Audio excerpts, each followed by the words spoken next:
Today we'll not only speak about macros, we'll talk about macros and its impact on micros with someone who's been an India watcher, global macro watcher for a very long time and runs and of course guides and supervises and shares quantum advisors.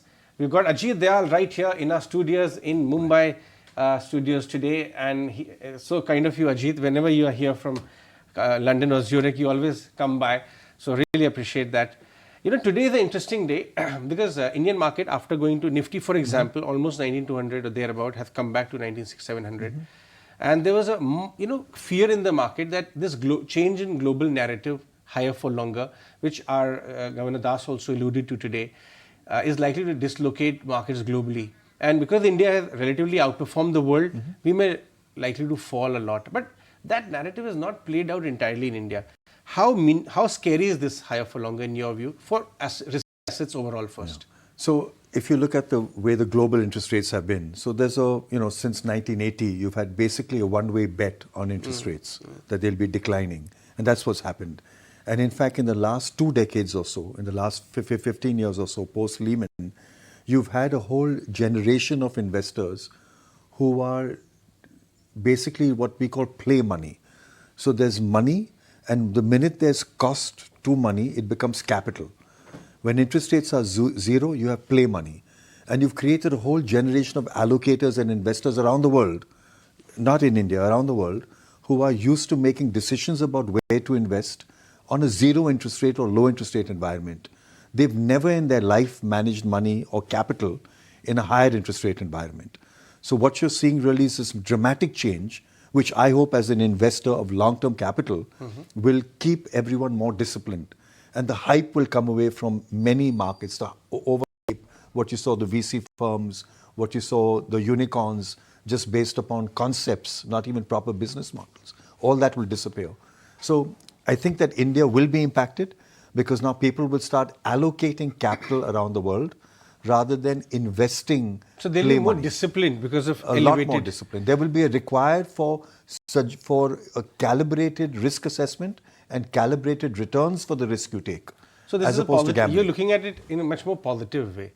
Yes. But I would like to, go into that part of the argument which Ray Dalios of the world are talking very, and even Gundlachs of the world are talking very actively in multiple forums last few weeks. I would say that because of elevated yields, last seen in 16 years back, we could be in for a pretty nasty kind of a dislocation. How much probability would you assign to that nasty dislocation and its impact on India? So if you are a pension fund or a sovereign fund around the world and you're investing globally, if now you can buy the US 10-year bond at 5% or 4.75% and eventually maybe 5.25%, you will invest a lot of your capital in that US bond or the Euro bond or whichever bond, which gives you higher rates of interest.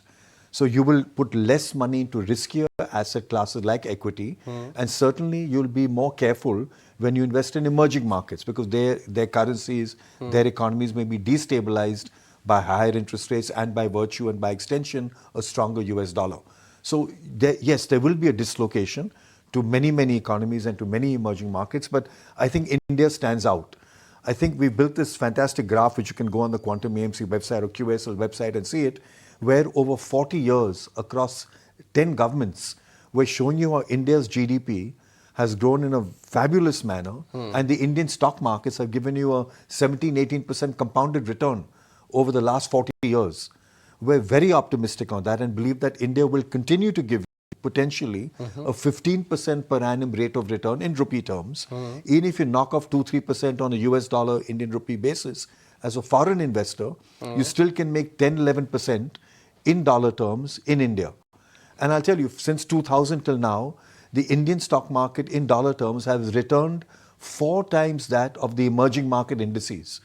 So we really are a standout economy. We don't need, an India shining story. We've been shining for the last 43 years. Thanks to the demographics, right? Thanks to the changes in government policies since the early 1980s. So it's a continuation which is actually like Absolutely. Maybe the juggernaut is only gathering speed because they say that after $2,500 per capita, the curve actually steepens quite sharply and development actually gathers pace. But you are visiting your asset allocator friends across the world these days. You're marketing India. again pretty aggressively, or starting to do that. The major arguments, four big arguments which you are making, why you have so high visibility on runway of growth 6 to 8 years from here? So again, looking back in history, we've got this long-term growth story. 6.2% per annum has been India's average rate of real GDP growth rate from 1980 till 2023. We believe that will remain at 6.2, 6.5% for the next decade or so. So that's the underlying story, that you've got an economy, and that growing economy gives companies a chance to grow and make more profits. If you look at stock market returns and GDP, unlike China, India has a one-to-one correlation. When GDP grows, stock market returns grow. In China, that correlation broke about 8-9 years ago. And it's not likely to go back given the kind of government and strong leadership and strong governments who think too much of themselves are dangers to stock market returns for sure. They may not be dangerous to GDP growth rate, because strong governments can actually, or strong leaders can encourage crony capitalism. You've seen that in Russia, that in China, and there's a complete breakdown between stock market returns and GDP in those countries. So therefore, we actually pray for coalition governments in some sense, because then you'll have automatic risk management. Yeah, absolutely, in some sense. But anyway, India's story looks very good for that reason. Of course, yet it is a demographic, it is a consumption, but it's also infrastructure, it's also exports. There are a bunch of stories in India for the last few decades, and those stories haven't changed. The way you cover them may change, but the stories haven't changed. No, we cover them very deeply here on ET Now. But Ajit, there is a part of Indian market which is kind of having a party of its own, March onwards, over the last 2-3 years as well, and that is small cap, mid cap. There's a renaissance movement happening there. In fact, not only the HNI retail, but even global investors. Recent influential brokerage reports showed that FIs have started taking bets in mid cap, small cap like they've never done in the last 8-10 years. And so, do you agree that Indian small cap, mid cap is emerging as an asset class in its own way, or are we making too much of it, and hence it's actually gathering extra froth and attention than it deserves? So you may recall we started by talking about play money, and if you look at the history of foreign investments into India, it really was into illiquid assets initially. Venture capital, private equity, real estate. So they got more money in some sense than the larger caps did. And that is continuing. And there's a reason behind it. The reason, the thesis is that as economies grow, new companies will be born, new industries will be born, new sectors will be born that are not in the large cap space. So that makes a lot of sense. There will be small caps today who will emerge as large caps later. So that makes sense. The other point that's really there is risk and return. And risk is not only standard deviation and volatility of share price, it's the ability of a management of a small cap company with limited resources compared to larger companies to actually build out successful businesses. That's the risk that many people don't price correctly. Now, coming to the small cap funds, I want to disclose here that Quantum is launching a small cap fund in the next week. And we're seen as contrarian. Like the people tell me, oh, the small caps are peaking, and how can we bring a fund? Launching one. I said, look, in 2006, the index, the BSE 30 index was 6,000. It was a peak then. We launched a value fund. And between 2006 and today, the BSE index has grown by 12 times. So how would your process be different in the small cap so space than if you look at many of the small cap funds out there, they've been asset gathering. Their portfolio characteristics have changed. Many of the large funds have gone from holding 100 stocks to 200 stocks. So if you've got 100% lying in 100 stocks at 1%, 100% lying in 200 stocks is 0.5%. You may as well buy the index. Why are you wasting money giving them a fee? So Quantum small cap approach is a very disciplined research and portfolio approach.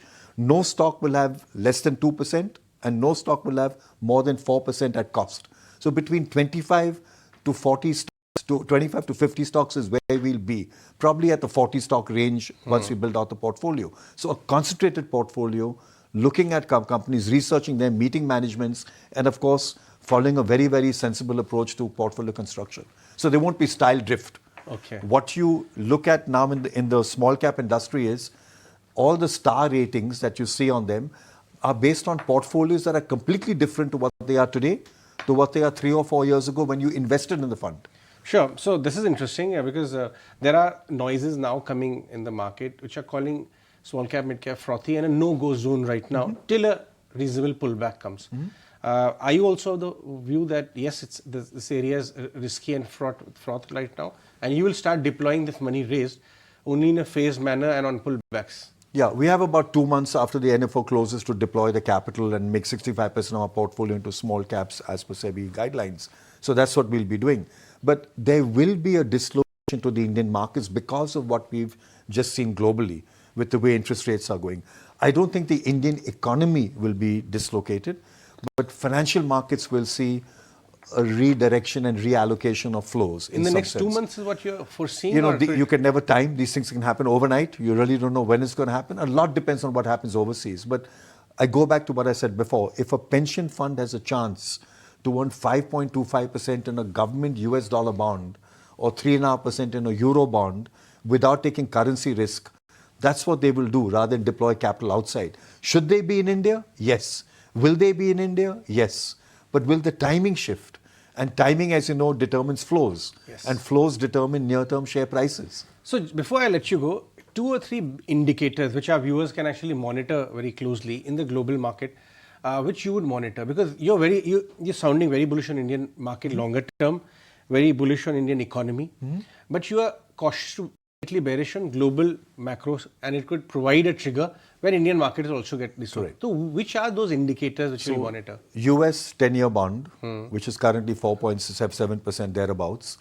Then you look at the US dollar rate. If you look at the DXY, the dollar index, today about 106, 105. So if these remain strong, if the DXY remains over 105, if interest rates in the US creep towards 5% or cross 5%, those are danger points for near-term shocks to the Indian financial system. Okay. And I would not, as a long-term investor, I would tell you to ignore. And in fact, if the markets correct, like they did in 2008 and other such crises on a global basis, to jump into markets and allocate further.